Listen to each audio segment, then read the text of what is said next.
So welcome everybody to sharing lessons from the Nepal MUS Network. We are joined by many esteemed colleagues today to run through some of these very key lessons that we've learned from Nepal. Indeed, Nepal has over 2 decades of experience in multiple use water services. This is particularly in community managed systems. The initiatives began with gravity-fed water supply systems and later scaled up to include solar-powered, water-lifted MUS systems.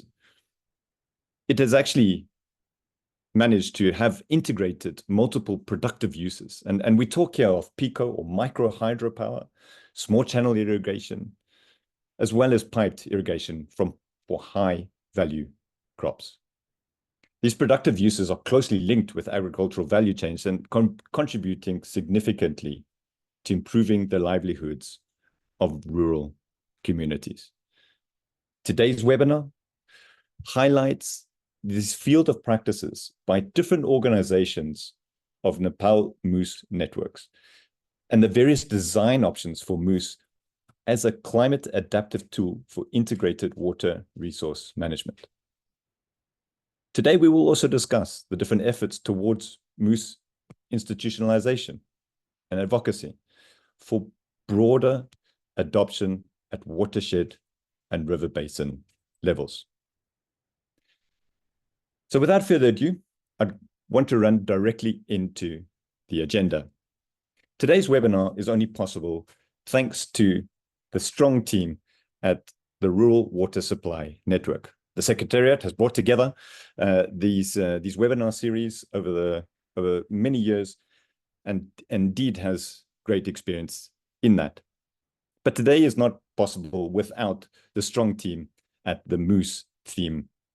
And this is led by Barbara van Koppen, Raj Kumar, Naraya Singh Kawas, and myself, David Smith, from Water, Environment, and Beyond. But today is not about us, nor the RWSN, but rather the MUS network in Nepal. And with that, I would like to shortly introduce 2 of our first speakers that are going to speak to us about some of the broader aspects with regards to MUS implementation in Nepal. Our first presenter today is Rabinda Kumar Karki. He is a water resources and engineering project manager at International Development Enterprises in Nepal. He has led planning, design, budgeting, and implementation of rural water supply projects since 2014. He has designed and developed more than 180 MUS systems that serve more than 30,000 people. He's been active in testing, piloting, and evaluating new and innovative approaches to support smallholder farmers. Our second presenter, Rajman Sheshla, is a highly accomplished development professional with over 25 years of experience. He has a blended experience of entrepreneurial mindset together with a strong civil engineering foundation. He has led many different projects, most of them multi-year, for prominent international organizations like USAID, UKID, RW, amongst many others. He has provided technical supervision and he leads diverse teams where he champions innovative solutions. So without further ado, I'd like to pass over to Rabinda to give us his first presentation. Thank you.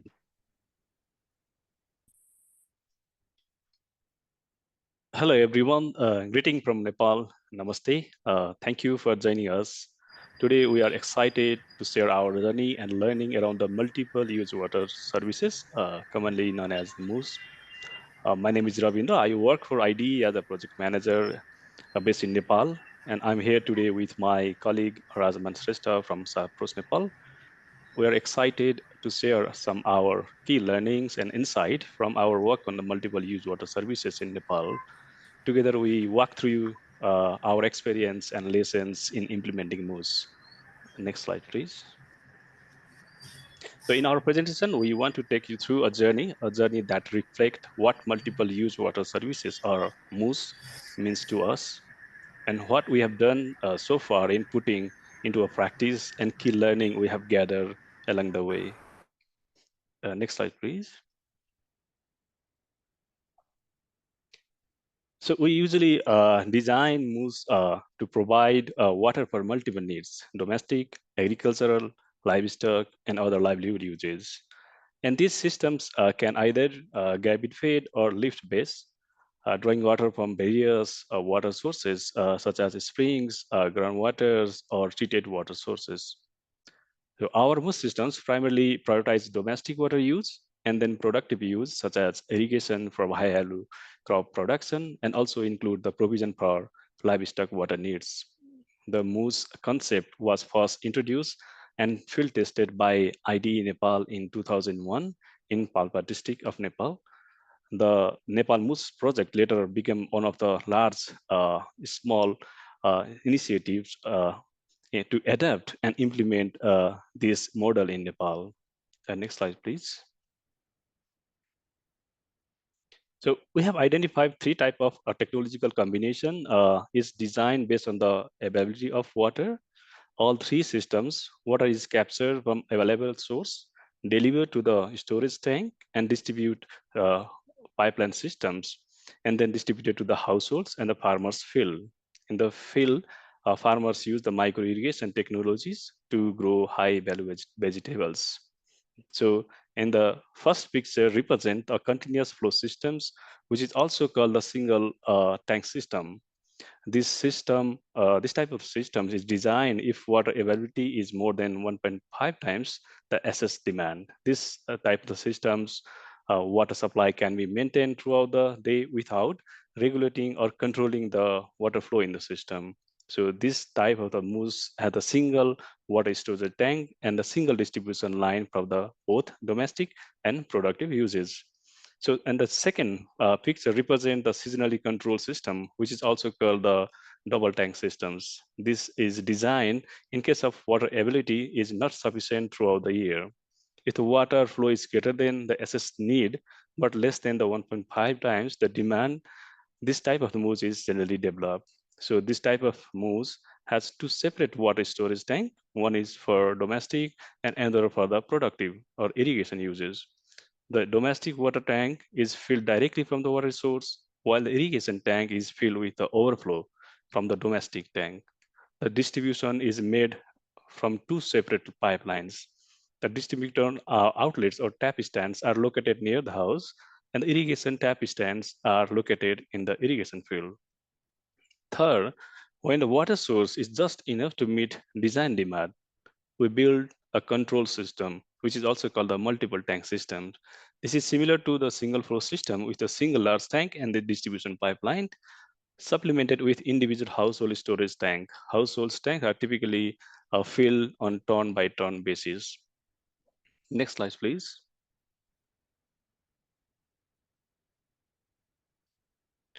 A typical MUS has a separate tank and a distribution system for the drinking and irrigations. It is designed with 40 to 60 LPCD for the domestic uses and 50 to 500 to 1,000 liter per day per ropery for irrigation purposes. And the household cost is around $120 to $200, and average household coverage for MUS is around 30. And it has the 12-month payback period, and households are using the water efficient technologies like drip, sprinkler, and producing high value crops like tomato, cucumber, chilies, and etc. It has water tariff collection mechanisms and also the operation and maintenance mechanism and fund collection mechanism for repair and maintenance purposes. And also has the provision of the part-time MUS manager, or we also call the caretaker, to take care of the functionality of the systems and perform small repair and maintenance services. And next slide, please. So MUS has increasing attention over the years, particularly following the major milestone in February 2016. During that time, IDE, International Water Management Institute, FMIST, and Ministry of Population and Environment, which is now Ministry of Agriculture and Livestock Development, jointly organized an international MUS workshop right here in Kathmandu, Nepal. This important event actually brought together practitioners, researchers, and policymakers, and it led to the formation of Nepal MUS Network. The Nepal MUS Network members include IDE, SAPROS, IMI, FMIST, Renewable World, Helvetas, NEWA, Irrigation and Drinking Water Federations, and many projects and programs in Nepal. And IDE is the secretary of the Nepal MUS Network currently. So since then, members of Nepal MUS Network have not only continued advocating for the MUS, but also has also adapted and implemented it across the diverse context, ranging from remote rural communities to the more developed peri-urban areas, demonstrating its adaptability and impacts. So another significant achievement has development of the MUS field implementation guideline with the help of water resource sector experts, which has been shared widely. This guideline serves as a practical tool, helping the implementers and stakeholders to apply the MUS approach more effectively and consistently across various projects. Over to Rajvan sir to proceed with next slides. Thank you, Ravindraji. Hello, everyone. Good afternoon, and namaste to those who are joining us today. My name is Rajvan Swesta, and I represent SAPROS Nepal, leading national Nepali and non-governmental organization established in 1991. For over 3 decades, SAPROS Nepal has built a strong portfolio in the water sector. We have supported communities in the design and construction of over 2,500 water initiatives, ultimately benefiting around 600,000 people. Today, I'm delighted to share some of our experiences and insights in this vital area. In our experience, multi-use water systems are truly transforming traditional water use management. Unlike a conventional system designed for a single purpose, this innovative approach provides water for multiple productive and domestic uses from the same source. This fundamental shift optimizes water resources for maximum socioeconomic benefit, moving away from siloed interventions towards a comprehensive and integrated approach. Most importantly, MUS are strategically integrated with micro irrigation technologies like drip irrigation, sprinklers, and low lift solar water pumps. This synergy provides the essential planning and governance framework needed to effectively implement and scale MUS, unlocking their full potential. Next slide, please. Thank you. Uh, One of the most practical and replicable model is the one house, one tap approach. This simple, yet effective model ensures each household has direct access to water for all their needs. It significantly reduces infrastructure cost and complexity while empowering families to manage water independently. When we compare it to traditional uh, communal water points, this approach offers measurable benefits, such as it improves household hygiene with enhanced privacy, dramatically increases agricultural productivity, and creates new income generating opportunities. It also supports efficient water tariff collections, contributing directly to the financial sustainability of the local water systems. Next slide, please. Thank you. For multi-use water systems to function effectively and expand their impact, several elements must work in concert. Supportive government policies, clear regulations, and robust organizations are very much crucial for long-term sustainability. Reliable funding from governments, private companies, and local communities is also essential. Uh, Critical component in water scarce regions, especially for families living above depleted traditional water sources, is the provision of solar-powered lift water projects.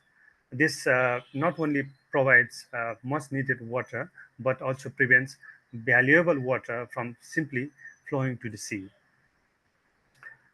In our experience, the success of a multi-use water system is not defined by any single innovation. Instead, it's the coordinated interaction of multiple elements such as appropriate technologies, inclusive governance, sustainable financing, strong institutions, and truly empowered communities.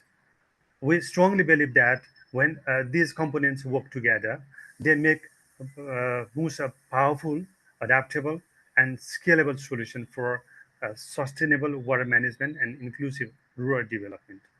Next slide, please. This is the final slide. This slide actually offers a glimpse into our field presence, uh, showcasing the challenges communities face with water scarcity, the impact of our technological interventions, and how these lead to new income generating opportunities. And through our various studies, we have witnessed some communities generate an astonishing 11 times the cost benefit by investing in the water sector. And thank you. Uh, I'm happy to take any questions you may have. Thank you, Rajwan. And as we can see, some fantastic examples of how community-led programs, one tap, one household concepts come into play. Just before we move into the second set of presentations, for those of you that are just joining us, please put down your name, your organization, and the country that you're joining us from. As we can already see that we have fantastic participation already from across the globe, from Somalia, South Sudan, Nigeria, Cameroon, Niger, the USA, Finland, Denmark, also from the stands, Afghanistan, Kazakhstan. So welcome, everybody. It's really fantastic to have you all here. If you haven't done so already, put your name and the organization, country, and your questions. Put all your questions in the Q&A box. And after this next set of presentations, we'll have a little bit of a moment to ask these questions to these current presentations. Right now, we're going to pass on over to the next set of slides where we start to look at how solar interventions are really helping with the MUS in Nepal. First, we'll start with Sumitra KC, and who has over 9 years of experience in development research, focusing on water governance and policy. She's a national researcher at the International Water Management Institute in Nepal. And at IMI, she leads work on groundwater governance, citizen science, institutional and policy analysis, stakeholder engagement, with an emphasis on WASH in the irrigation systems. Her previous roles have included at BBC Media Action or ICI MOD, and others that have involved work in climate change, disaster risk reduction, WASH, renewable energy, and gender-based violence. Within this block of presentations, we have 4 key speakers. The second is Shisha Shreshma. He's a researcher, also from IMI. And he brings over a decade of experience in renewable energy and climate change with a strong focus on the South Asian context. He is very specialized with solar irrigation and has contributed to numerous impactful research projects addressing the challenges in climate change mitigation and adaptation. His interdisciplinary work has spanned between the water, energy, food, climate nexus, as driving innovation and scaling solutions for climate resilience and sustainable development. His presentation will be followed by Dr. Prachanda Padan, who is from the Farmer Managed Irrigation Systems Promotion Trust. Dr. Prachanda is a leading scholar who has been promoting values and benefits of farmer-managed irrigation systems in Nepal and other developing countries. He is the patron of the Farmer Managed Irrigation Systems Promotion Trust, in Nepal. And he has over 40 years of experience where he's been leading advocacy for the preservation and promotion of self-governed, farmer-led irrigation systems.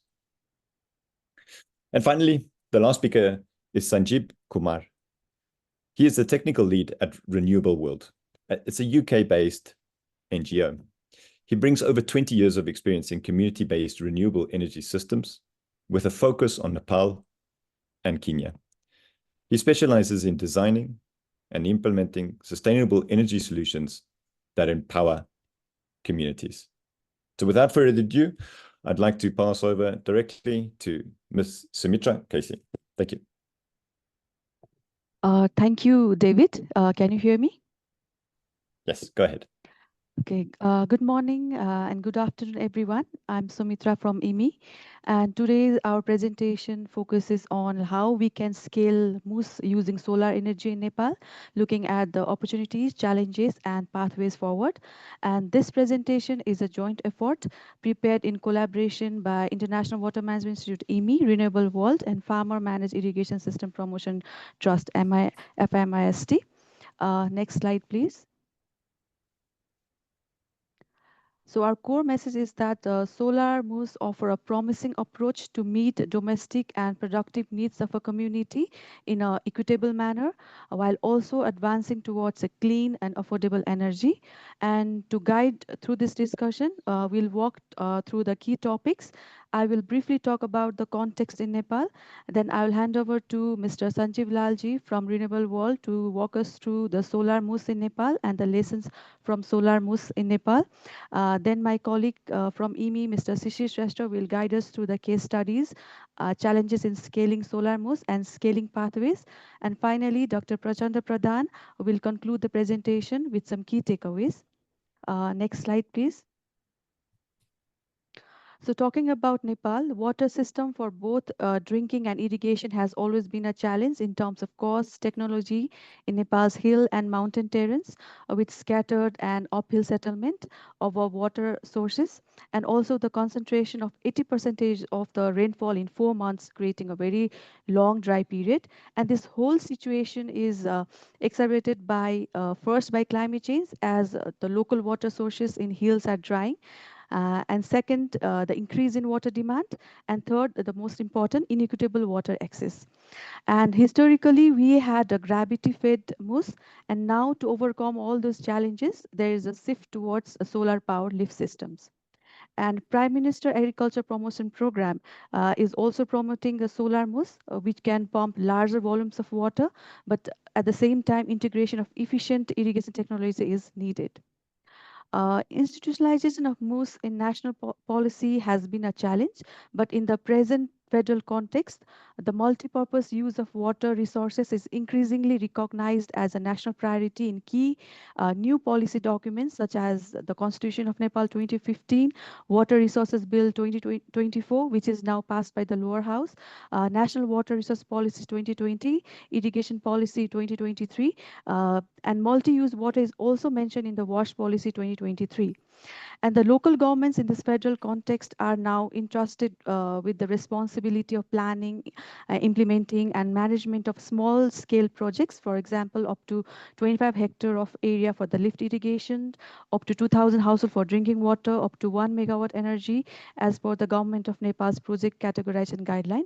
And with all these legal provisions, MUS that is practiced in Nepal for more than 2 decades has now opportunity to be formally integrated in our local plans, policies, and budget.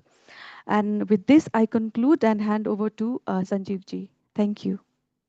Thank you, Smita ji. This is Sanjeev from Renewable World. So solar MUS is a system which uses solar power to lift water to communities sitting above their water sources. While designing solar MUS, water demand for household consumption, livestock, institutional use, and irrigation is considered. The system is designed for an autonomous period of 2 days, and batteries are not used. So solar MUS has helped to enhance water access to water-scarce community. Health and nutrition of communities has improved through adopting enhanced sanitation and hygiene practices. Users have reported economic upliftment through increased agricultural productivity and adaptation of better agriculture practice like tunnels, drip and sprinkler irrigation system. Engagement and ownership of the community from the planning process to operation of the system has improved, and it has also seen that women empowerment is ensured through meaningful participation in decision making and their engagement in productive end use at community and household level. Next slide, please.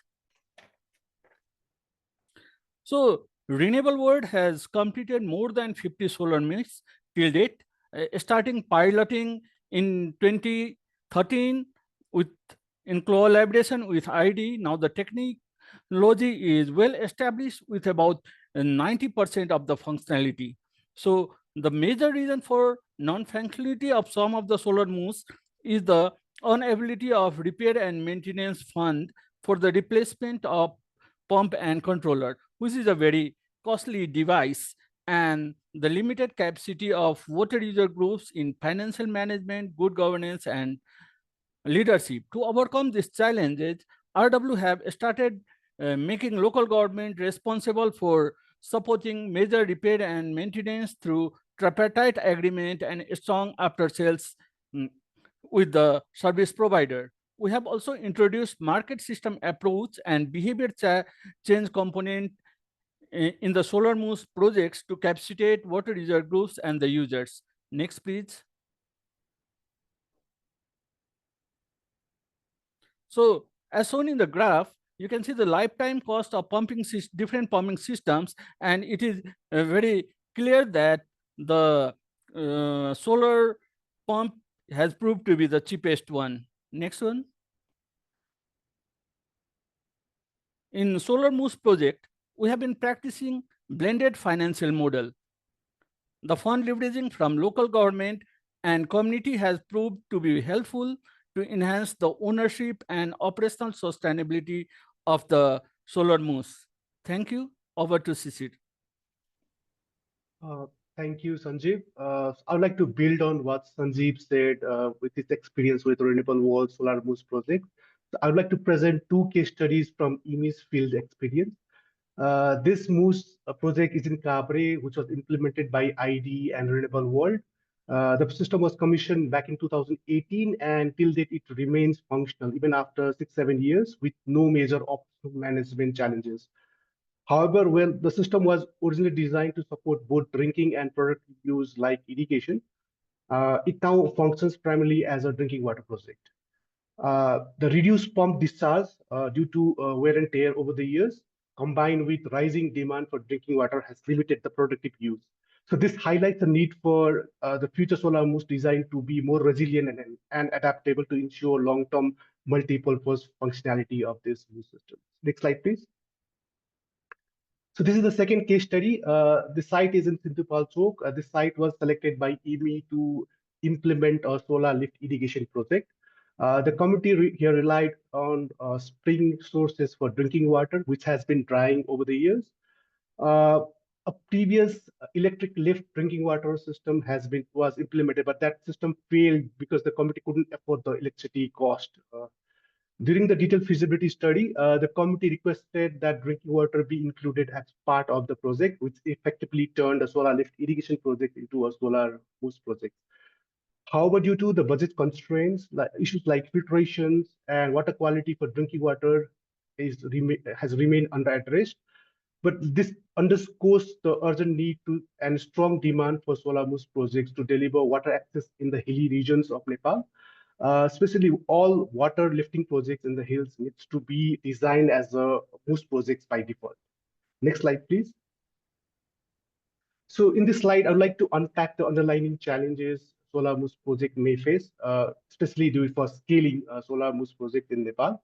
While there is a strong demand for solar MUS project, we must confront various core issues that is hindering the scalability. First is the upfront cost that is very high, and these projects are mainly dependent on government subsidies.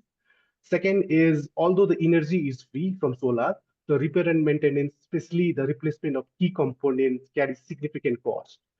Water tariff could cover and help this repair and maintenance, but the affordability of the community to pay this water tariff is a concern. Additionally, challenges also exist around inclusion, governance, and equitable access within the community, how the community handles the governance of the operation of solar MUS projects. On top of that, there are institutional fragmentation and siloed ministry that has created policy-level barriers. So this raises a bigger question: who will lead the push for solar MUS reform in Nepal? Next slide, please. So the scaling solar MUS requires action on 3 key pillars. First is the policy and institutional setup. We need to harmonize the policy and clearly define institutional roles within Nepal's federal government system. Second is scalable technical and market solution. We need to create an enabling environment for private sector engagement, especially through creation of social micro enterprises that's owned by the community, the local government, and also by the private sector. Third is the community ownership and governance. We need to engage community from the start, build their capacity, and also encourage their share investment to build the ownership for the project. But the critical question is, who leads? Our answer is the local government are best positioned to take the lead. They are the closest to the community and understand the everyday challenges around water, waste, agriculture, and livelihood. However, many local government face constraint in human resources, access to fund, and lack policy frameworks to ensure support solar MUS projects. So building their capacity and improving their access to funding is the crucial step. The second point I would like to raise here is like what next for the solar MUS? How do you innovate from here on in? So we need to explore grid integrated solar MUS with net metering, allowing revenue generation through when water pumping is not needed. And also promote private sector involvement through micro enterprises that combines multiple use of water and energy for agro-processing and other productive in use. So I'll stop here. I'll hand up to Dr. Prachanda Pradhan for next steps. Thanks. Thank you, Shishirji. In summary, I would like to say solar MUS with increased popularity at individual and a community level has scope for scaling up and provide services at challenging topographies for drinking water supply and for other economic activities, including agriculture enterprises, appropriate policy at the center, and the operation at the local level with judicious subsidy incentives and self-governing management would promote to scale of inclusive solar MUS in Nepal. Next slide, please. I would like to thank my colleagues, Sumitra, Shishir, and Sanjeev ji, and myself would like to thank to the organizer of this webinar. Thank you very much. Thank you very much for these presentations. We will now take a short moment to have some Q&A from all of you. So here is the chance. You can still ask the questions. We've got many that have already arrived, and some of them are very specific for each speaker. So we'll try and get your question to the right speaker. But in case you have a question directly to a speaker, then in the Q&A box, please let us know who that question is directed towards. So maybe with this, I can ask the first question to Rabindra. This is actually based on one of the points that you made within your presentation, but essentially the question comes from Abate, and it says, "I'm very impressed on the MUS project and its approach to address many communities at a time. It is clear that it has significant impact on the life of the users.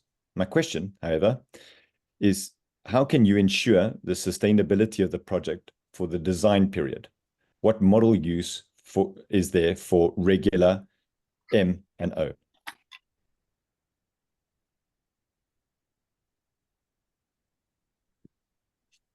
Oh, you're on mute, Rabindra.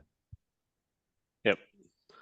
Yeah, regarding the sustainability of the MUS, the first and foremost is the community engagement from the very initial planning level. So if we consider the community involvement from the from the feasibility study, from the detailed feasibility study, and the construction periods, and making them taking the ownership of their systems in the communities. That is one part. And after the the constructions, what are the other added benefits to the communities? Like we are doing the agriculture productions from the providing irrigations to the communities, so they are getting some additional incomes from producing the high value crops by selling their products to the local market, and also consumption in the household levels. So that makes them to engage or continue their water supply systems for the longer period of times. So these are the two key things that bring the sustainability of the systems. And there are other couple of things like proper operation and maintenance of the system as well, like a provision of the water tariff, and also repayment fund mechanisms, and also provision of the caretakers to provide immediate and the minor repair and maintenance services. That's also provide the long-term running of the systems. So these are some couple of things that should be considered while designing the MUS and to run the MUS for the longer period of times for the design period. That's all. Thank you. Thank you, Rabindra. We have another question from Gishing that says, for drinking water, the water quality needs to be ensured, hence needs treatment, disinfection, while for irrigation or animal watering, raw water can be used. So how can the different uses be combined? Maybe Shishna, you can help us to answer this one. Yeah, I can probably take that. So that's exactly spot on. So we are looking at a solar lift irrigation that really didn't require a water treatment component, but the community demanded a drinking water part. So right away we have been struggling with the water treatment and the water filtration, so to make it like good enough for drinking. The local government has promised to support that. But what we have designed in our project is that we have a drinking water tank and we have a irrigation tank. So it's essentially an irrigation project turned into a boost system. So what we have planned for is all the water goes into the irrigation tank, and the excess water goes into a smaller drinking water tank that needs a filtration. So in that way, the whole cost would be optimized, and we have like larger volume of water that can be used for irrigation that don't need to be treated. So that's the plan that we have. Yeah, fantastic.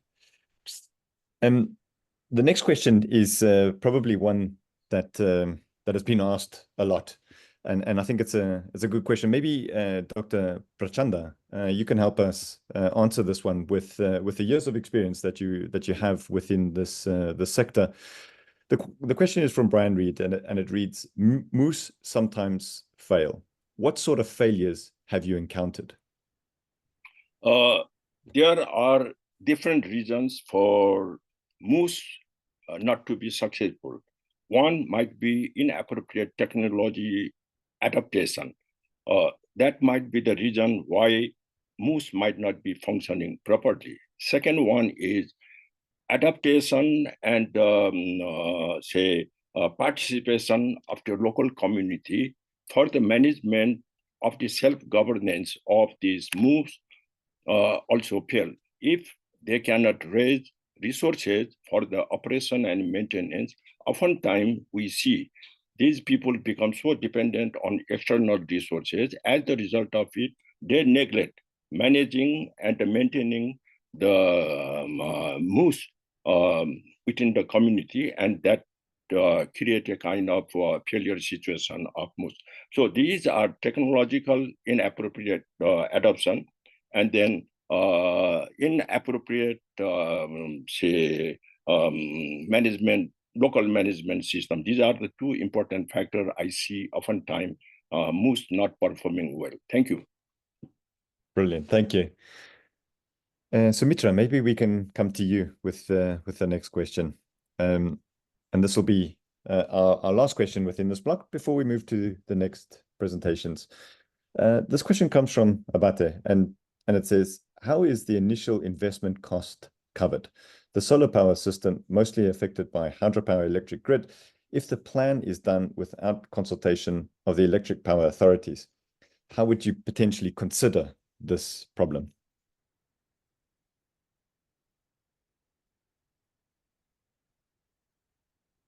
Hi, David. Can you repeat the question? Sorry. Yes. So the question is with regards to initial investment costs with regards to solar pumping, and it also mentions the fact that without consultation with the electrical power authorities, there could be a potential conflict there. So how is this problem considered? Yes. So right now in Nepal, the solar MUS, there are two provisions. I think the consultation is important. Right now, the AEPC also provides the subsidies for the solar lift. That's 90% for drinking water projects. And in terms of it's very important to consult with the hydro. NEA, without the consultation, I think it's not possible, because there is a provision that within the 30 meters, if there is a grid within the 30 meters, then the solar installation is not allowed. So there is a need of cooperation with the NEA for this. If I answered the question. If I may add, so the main underlining question is, can the community afford the electricity bills? Okay. So that's the underlying question. If they can, electric MUS would be an answer. If they can't, then we need to look at solar MUS. But the better option would be to combine both and do a net metered system that can sell trade energy between the grid and the solar. Thanks. Thank you. Yes, and you've got many more questions that are coming in. For interest of time, we'll need to move to the next set of presentations. I'll encourage the speakers just to respond directly in the chat, so we can respond as the next set of presentations go through. So please don't stop with your questions. Keep them coming through.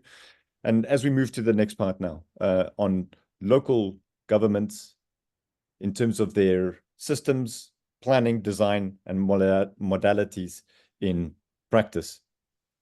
And this set of presentations will come to us from Hervatus, where we've got Mohan Raj Bhatta, who's the WASH manager at the Integrated Water Resource Management Program at Hervatus in Nepal. So over 15 years of experience in water sanitation and hygiene sector, and across different types of modalities and gravity-fed and lift systems.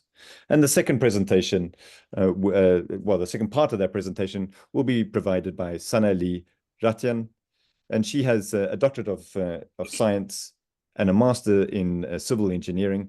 She has been working as a chief technical and advisor and a team leader for rural village water resources management. And this is for a particular project within Western Nepal.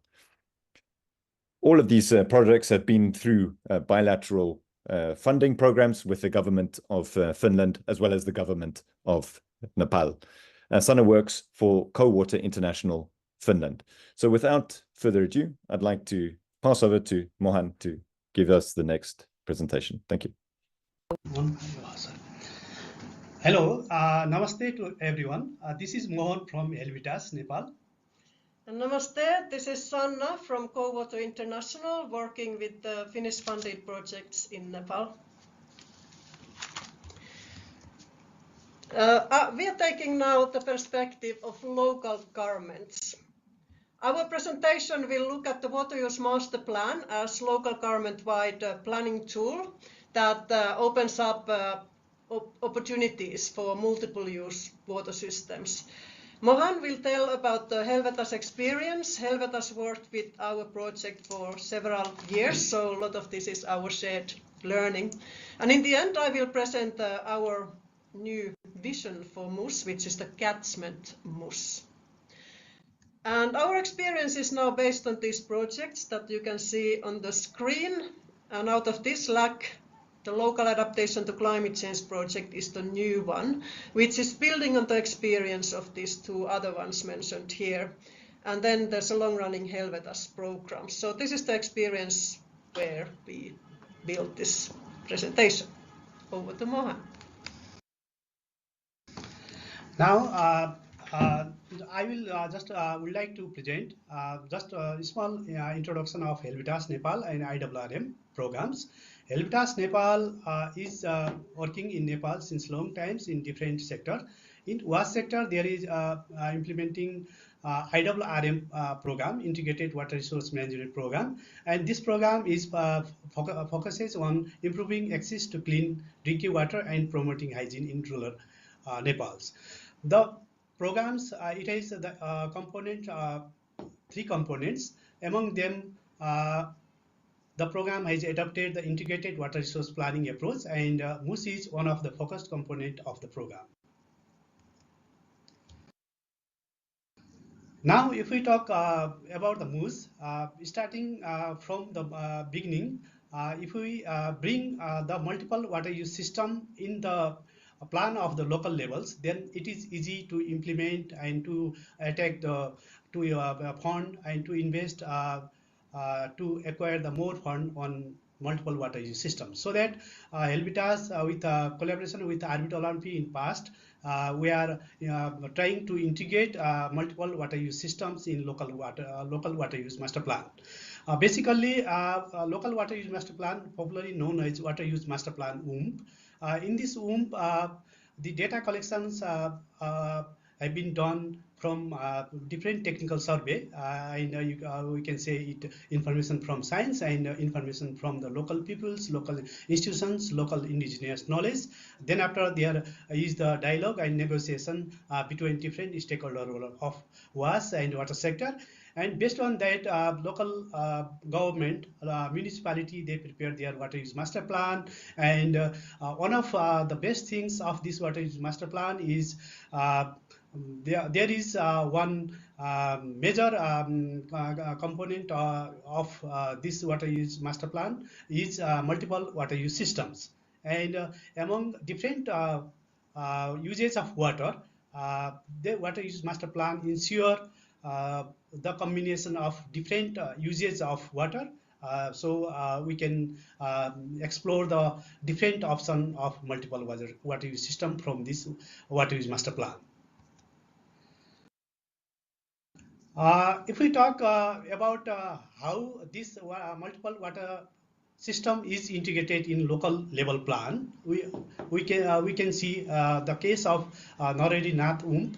This is from Narayani Nath rural municipality from Kalikot districts. In 2019, there was prepared this water use master plan with support of Helvitas and different WAS stakeholders.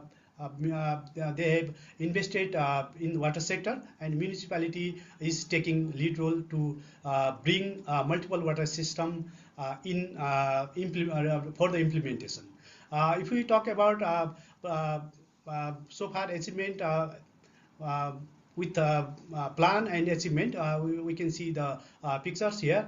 Still there is lots of gap on implementation, but at least this water use master plan brings MUS schemes in local level planning, so that local level government, they are able to invest some money for the water use master plan, for the multiple water use systems. Again, this is the same case from the Narayani Nath WUMP. Just here I want to show you how many water supply schemes have been planned there, and how many multiple water schemes have been implemented. Here you can see the figure. Out of 73 water supply schemes, 35 percentage of multiple water schemes have been implemented. That means 25 were planned, and now the implementation of multiple water use is going on. And here is presented some figures for the achievement so far.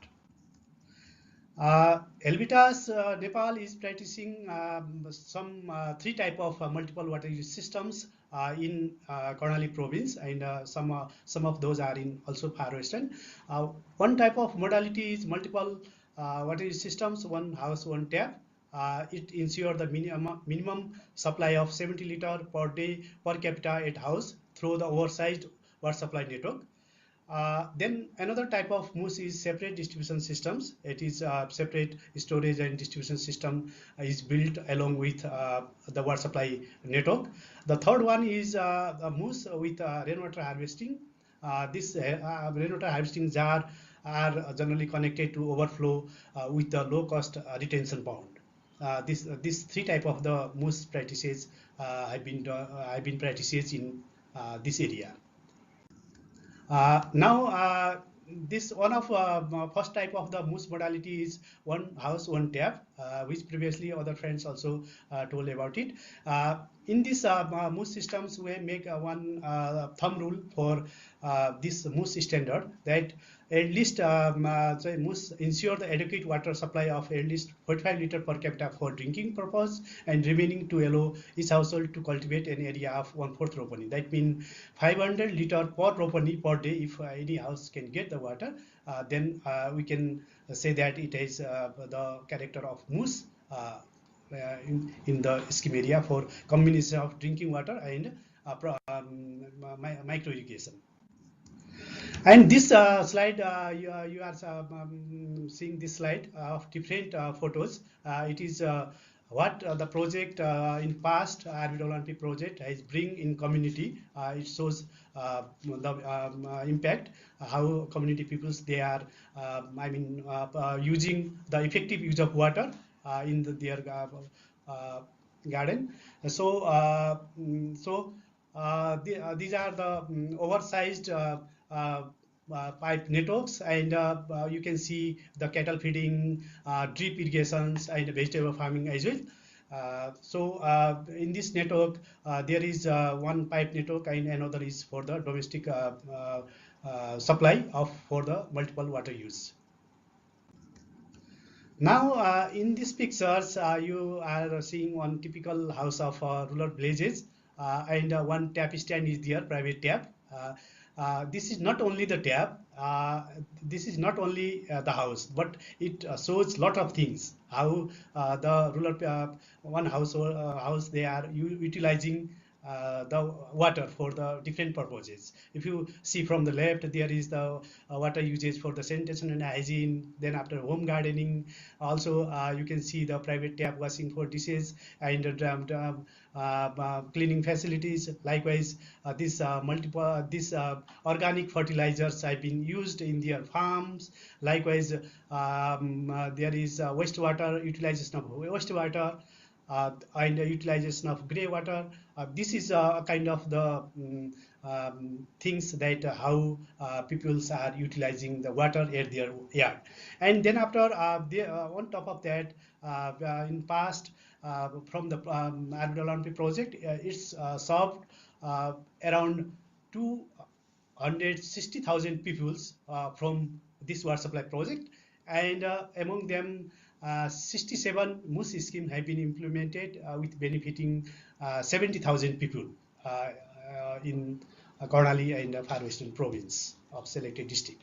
So this is all about how this MUS is practicing in Karnali and Far Western Province by RWSN project and Helvetas, Nepal.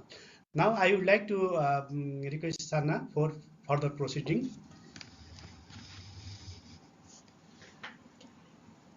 This picture is from Upper Karnali, from Humla district. And it kind of captures the situation in many areas in this far western corner of Nepal, where the monsoon rain is weaker than in the eastern part. Now in Humla, they have also realized that the warming weather means no snowfall or no snow coverage as they used to have, meaning that when the winter rain is missing and the snow even is missing, these mountain slides are really, really dry, meaning that when it rains, the rain just flows down, takes the topsoil with it, and then gone with it. On the right-hand corner of this picture, we can see some hope anyhow. There are still some trees there, meaning there is also some water still there. Now the challenge with this is we can see in how many challenging locations people have chosen there for their fields, circled them to draw attention to this. There are also households with issues with water supply here. So in this one, how can we keep the water in a catchment to have these multiple sources for multiple uses? And with the climate change, that's not to be taken for granted. It's dry, and when it rains, it really rains, and it becomes another type of challenge. So in our new project, which is the LAC project, Local Adaptation to Climate Change project, we are now thinking about taking catchment MUS approach. Actually, we've been already thinking that MUS is not exceptional anymore, but whatever water supply related or irrigation related we do, the MUS is the entry point, and then it needs more explanation if MUS is not considered. So with this landscape approach now, we want to bring what Mohan was presenting, the water use master plans earlier. They were done for the entire local government area. Now we bring them into action level in the catchment. And within this catchment, we are not only looking at the water sources, but how we keep the water in that catchment and what else is taking place there. And there's this small area there that is kind of colored, and then there's a close-up here on the left-hand corner about it. The green forests are managed by the community forest users groups, which have been a success story here in Nepal. There are also some barren lands that show the yellow area on the bottom of the valley there. These have been farmed, but now the irrigation canal is damaged by the landslide, so there's no water and there's no canal. There are also water supply systems within this catchment, or other issues with the water sources. So we are looking at, in this picture, we are looking at the forestry, we are looking at the farmers, we are looking at the irrigation, we are also looking at improved water mills and improved cooking stoves, which relate directly into the use of the forests for firewood. So all these things are interconnected. To keep water in this landscape, we need to look at the entire landscape. And with that, we have the multiple sources, we have identified multiple uses, but we pay attention to water resources and with that to land uses. So all this human activity that happens within this doable catchment scale. And we are working on this through the local governments. The funding from Finland and the European Union is channeled directly to local governments' accounts, who then forward it to the water users and irrigation users, forest users, different users, groups for action. And we have found that bringing this planning and action really down on the ground, and now with this catchment to more structured area, so to say, within which a lot of things happen within the same landscape. And we feel that this opens up a lot of MUS potential and also the kind of self-realization and the MUS mind within the local communities. And together with this, we can build understanding on climate risks, catchment by catchment. So 1 year the focus is on one catchment, next year the project and external support focuses on next catchment, and in that way covers the entire local government. And we are looking at the local indigenous knowledge, what people have always practiced, but also the modern and scientific knowledge and modern tools for getting more information on these water sources. And in this picture, there's a lot of water there. The river looks like it's kind of drying up, but within this basin, this is almost like a natural big reservoir tank here. There's a lot of water there. So now our challenge is how we keep water in this catchment, how we slow it down from going out when it's available.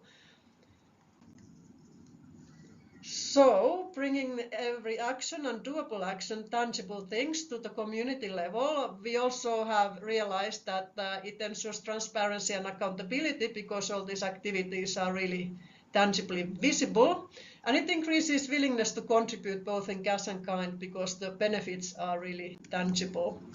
So we want to trigger MUS mind. We want to open eyes for multiple values and multiple benefits that MUS can offer, and with that appreciating the forests and the water sources and the landscapes, because this is then what we can see, for instance, in this picture. This could be the result. You have a nutritious diverse set of agroforestry and plants, and this is all from the overflow of the drinking water supply system, so it's from the MUS system. But local context, local realities, local opportunities, local understanding, and linking this with livelihoods, value chains, markets, cooperatives, and now increasingly with agroforestry and land use. So these have been in the RWRMP earlier, and now we bring this agroforestry and land use more strongly into this catchment picture. And also sanitation and hygiene need to stay in this picture, because when we talk about edible items and processing food items, we need to seriously take this sanitation and hygiene. Also realizing the benefits of MUS. Sanitation and hygiene count. Water is needed for them as well. Here we have more information about our projects. Here are some links to the publications that Mohan and me and our colleagues have been involved with over the years. And with this, I would like to thank you all and remind that MUS serves also the livestock. Thank you. Thank you.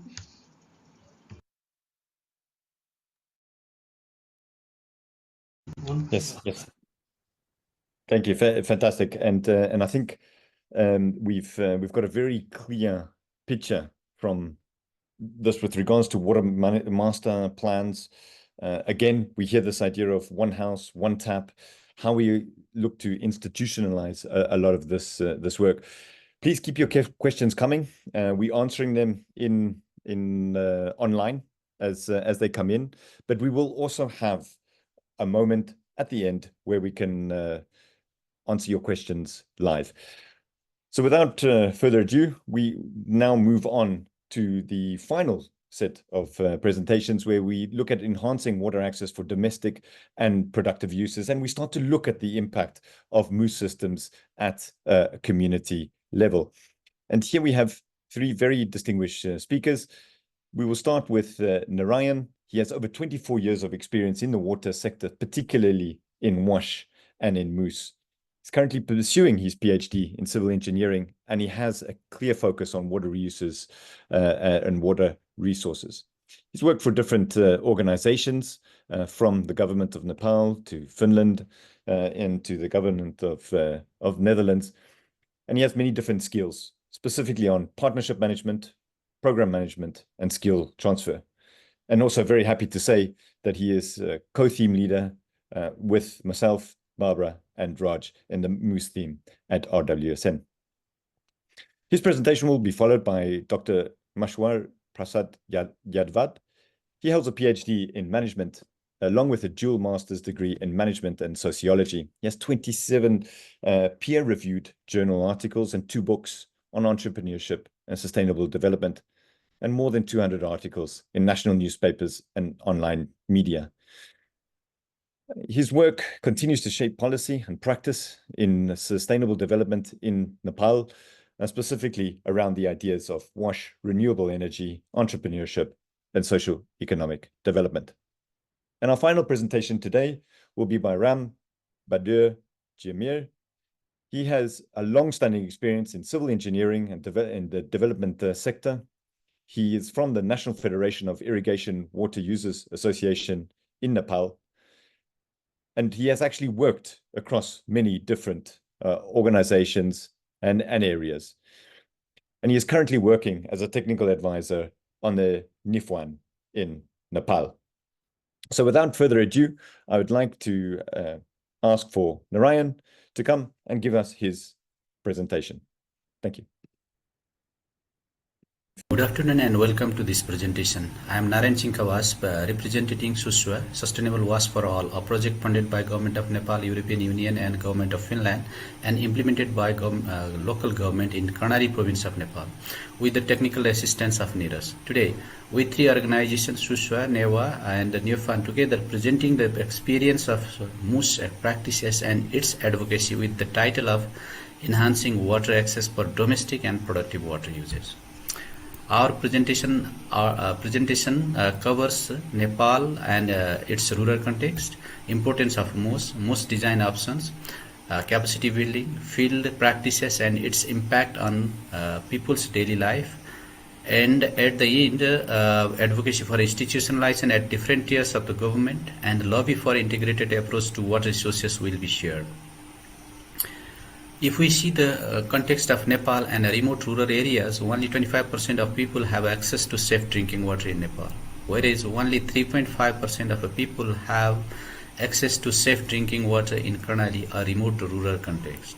Similarly, 25% of children under 5 are experiencing stunting in Nepal, whereas more than 1/3 of the children are experiencing the same in Karnali, a rural context. These data clearly indicates the importance of safe drinking water and the need of productive water usage. So, MUS is only the approach to ensure safe drinking water as well as productive water together. SUSWA, NEWA, NEOFAN along with the other agencies promoting MUS and advocating for an integrated approach to water resources management.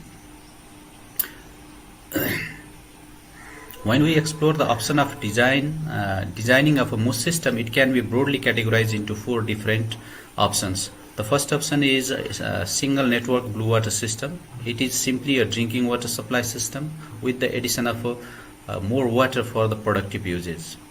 The second option is a double network blue water system. It consists of a separate reservoir with a separate network for drinking water supply and a productive water supply.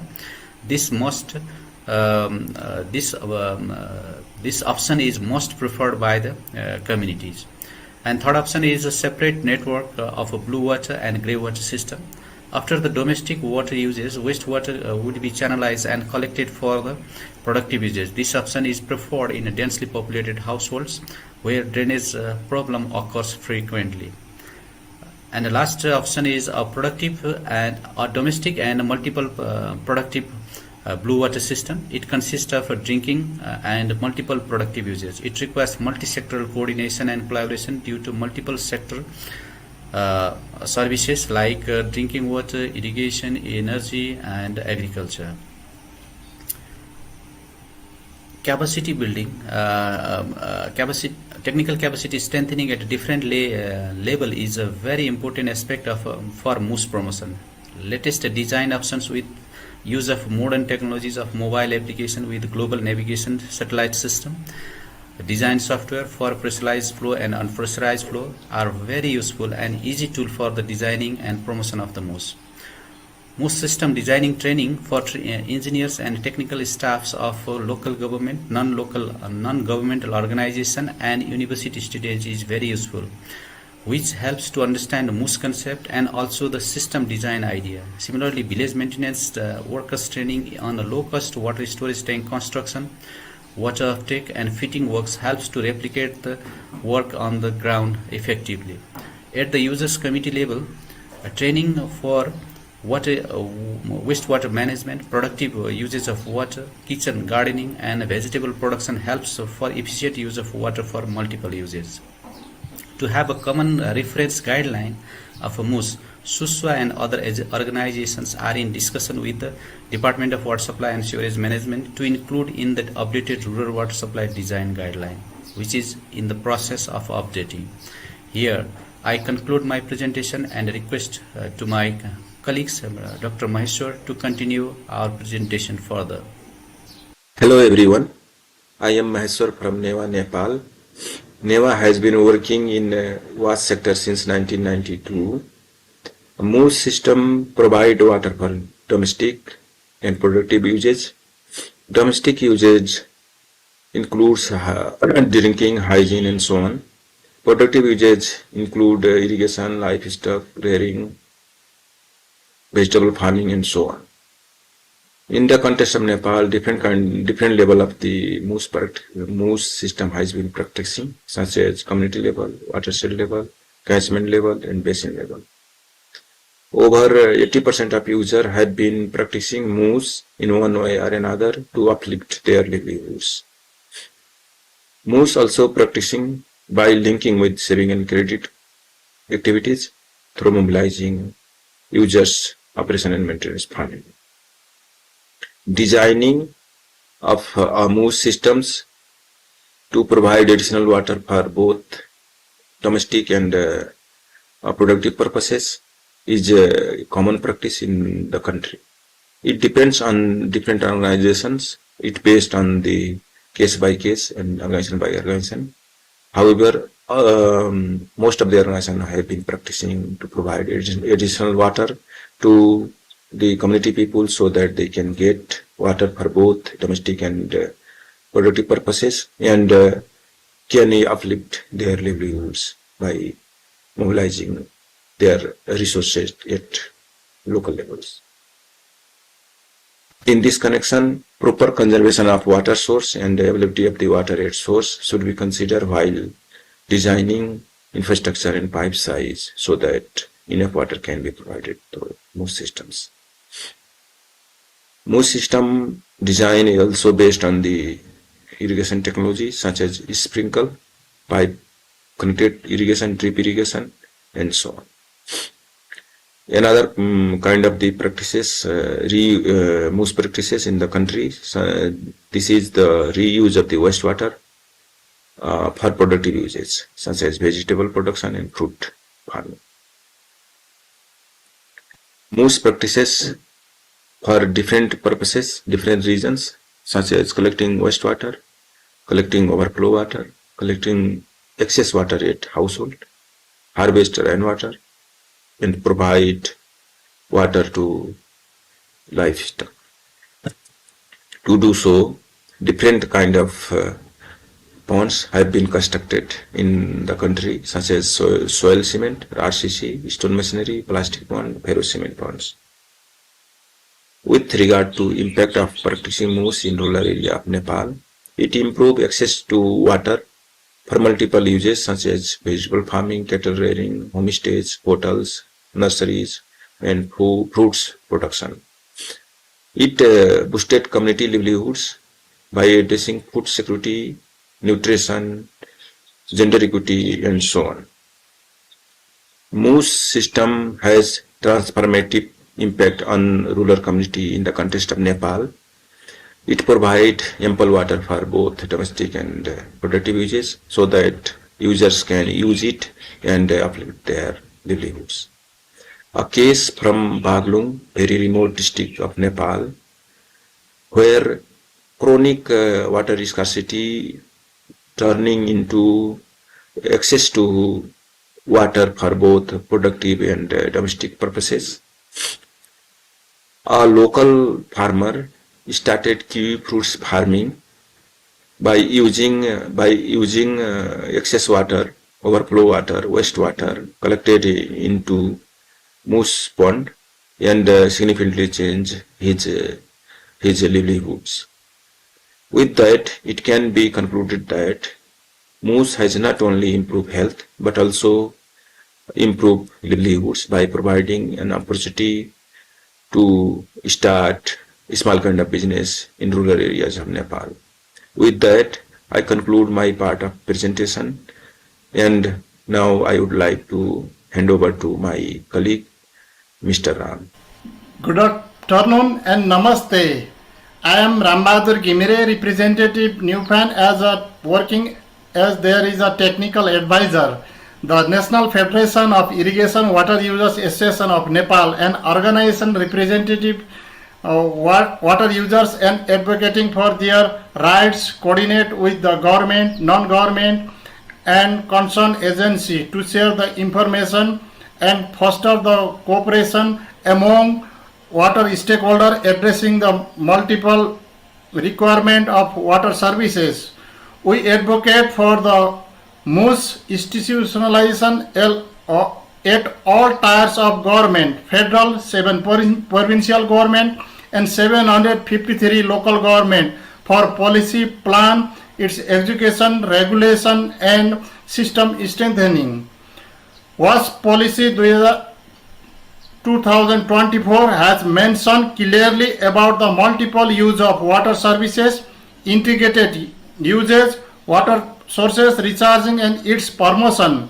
Similarly, Water Resource Bill 2025 also will explain to the multi-purpose and multiple use of water. It is already approved from the subject committee of Parliament, and it is process for the full house discussion in Parliament. Local government practices policy. one of the learning labs set up in the Toka municipality, support from the Toka municipality and Green Pacific Green Foundation for the learning for multiple use of water and curriculum development. Similarly, WAS Act of Municipality, Rural Municipality has included most priority in RWSN Municipality, Tirveni and Sanabari Rural Municipality in Karnali provinces. Newfoundland, along with other water sector agency, lobbying for an integrated water resource approach and working together to raise the community's voice, coordinating with the government, non-government organization. Policy plan need to be updated and advocate an integrated approach for water service, include the most activity in WAS plan, River Basin plan. Recently, we conducted the first National Water Conference 2025, also set up the milestones for integrated approach for water resource and influence to have a MOU between two ministries, Ministry of Water Resource and Ministry of Water Supply. Further, we are lobbying to integrate the most approach in watershed in river basin level planning, education, IWRM mechanism from the one single door system, water and through the Water and Energy Commission in the central level. With this, I would like to conclude our presentation session and seek for your feedback and questionnaire. Thank you so much for your kind attention. We are happy to discuss further. Thank you so much. Fantastic presentations. And we can clearly see how we go from community into policy. And this is exactly where MUS systems in Nepal are showcasing and leading the way in terms of this type of organization and system. We have a couple of questions that have come forward, and I think the first one is incredibly pertinent and very interesting. And so if we can ask this question directly to Mohan from Helabat. Yeah. The question directly to you is the initiative seems very interesting, but how successful is it? And can you please share its learnings? And can it be appropriate for climate change adaptation strategies? Yeah, thank you for the questions. Actually, this for this RWS MUS, we have the mixed type of the experience regarding the success rate. Before, when there was no options for the lifting the water at the ridge of the mountains. At the times, we have piloted this type of RWSN MUS. Before that, we are using this rainwater harvesting jar for the drinking water purpose. Later on, for the people who are residing at the top of mountain or ridge levels, we explore this kind of low-cost technology from the different organizations we have learned. And then after this low-cost soil cement tank has been built at the household level, and we are connected to the rainwater harvesting dam from the rooftop. So this is at the time it was very much the success rate is very much high, and the people who are residing in the ridge of the mountains, they are very much appreciating and using this type of technology at the time. Later, 5-6 year later, now people are exploring more waters through the different lifting options. So in some places, people are still using this rainwater harvesting MUS very well, and they are collecting the water from the rainwater, and in the rainy season, sometimes they also collect the water from the seasonal source as well, and they are cultivating for the kitchen garden and vegetable farming. But in some places, the people's constructed soil cement tank and rainwater harvesting jars, they are not using. We observed that this rainfall pattern in the middle, especially in the Karnali province, where there is the high altitude, and the rain, the winter rain pattern, it is slightly, changes, and there is less winter rainfall, and people cannot collect the water during this winter rain.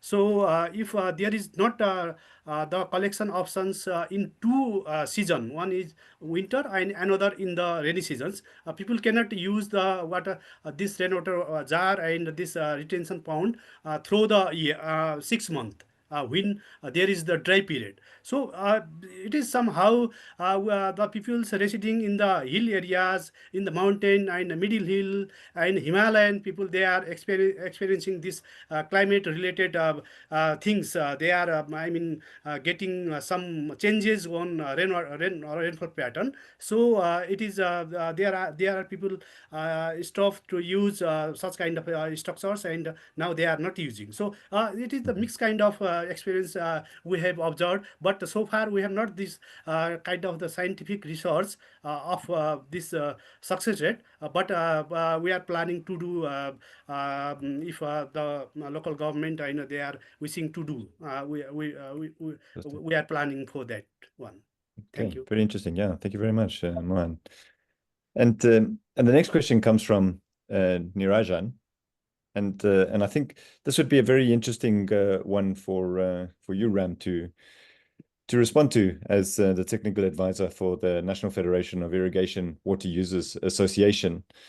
The question is, for many years, MUS has been promoted in Nepal through non-governmental and bilateral projects. Now, what effective efforts can be made to promote and advance MUS through all three government bodies? Hey, David, thank you so much for this opportunity and your question. In 3 tiers of government, we are working for the policy, advocacy, and implementation of that in MUS system. Especially in there is a 3 type of ministry in the central level. One is drinking water ministry, who is working in supply in the drinking water. Another is water resource, who is working in the water resource management, energy, and that things. The third one is the agriculture ministry. We conducted that kind of continue discussing with the stakeholder meeting and the first water conference in Kathmandu, and some of they made MOU and legal provision for the uses of the multiple use of water in together. In the case of the Madhya province and the Bagmati province, there is one huge irrigation project, the Sunkosi Marine Diversion. The drinking water department, they are agreed to the picking the water from that water resource to distribute the foothills of the Tarai and the upper side of the Tarai in Bordivas, Mahatari, Bara, and that kind of region. The water is scarcity there, and the water is a problem due to the arsenic, and the water is difficult to extracting from the ground. That irrigation department water who is going to irrigating that, they are agreed to working together that one. Another is the Rani Jamara irrigation project in the western part of the Nepal. That is also the integrated approach for drinking water and integrated approach for the hydro in the small drop. They making the high level energy. That things is working together of the policy. This is we are going to include the upcoming water bill in this session from the parliament. That things. The organization level, we have one works water and energy commission in central level. They are going to guiding the central level, 7 provincial and local level. There is a separate organization in the local level organization together in the development partner. We are in working. One of the provinces already made the act, other is under the discussion. Thank you so much. Thank you, Ram. Yeah, fantastic response. The next question comes from Henk, and it's to you, Sanalina. He mentions, thanks for this good information, and interesting to see that the government invests 64%. Do you have a rough indication of how much dollars per person that is? Is it in a range of $10 to $30 per person or other? Okay, thank you. Very good question. I did a lot of this kind of per capita cost analysis in completion report of our earlier project, and I realized that there is no one uniform case. Each location is so unique that even transportation costs can, completely change the scenario. Also, it depends on what sort of construction it is, what is there, because sometimes the users are willing to contribute even more. And then it's kind of difficult to distinguish then the per capita cost when these schemes are kind of not comparable. So that's why I put there in the desk, this is just our contribution guideline, but in practice, these schemes are really very different. But I could refer to our earlier one, I can share those. But yeah, it's difficult to say. I don't know if the other colleagues can say something about that. It really depends how heavy construction it is, how far it is from the roadhead, and so on. Yeah. But I don't know if any colleague wants to add to this. I would say there is no typical average per capita cost. Yeah. Yeah, it seems not to be in that sense. I'm not sure if anybody has done this type of study and if it's publicly available, but clearly an area that potentially could have further research and investigation. Mm-hmm. So yeah, thank you for that. I think we probably have time for one more question, and then we can start to close, and we can see exactly where we are in terms of what was presented today. I think this next question I can just ask openly, and if anybody from the panel would like to respond, they're more than welcome to.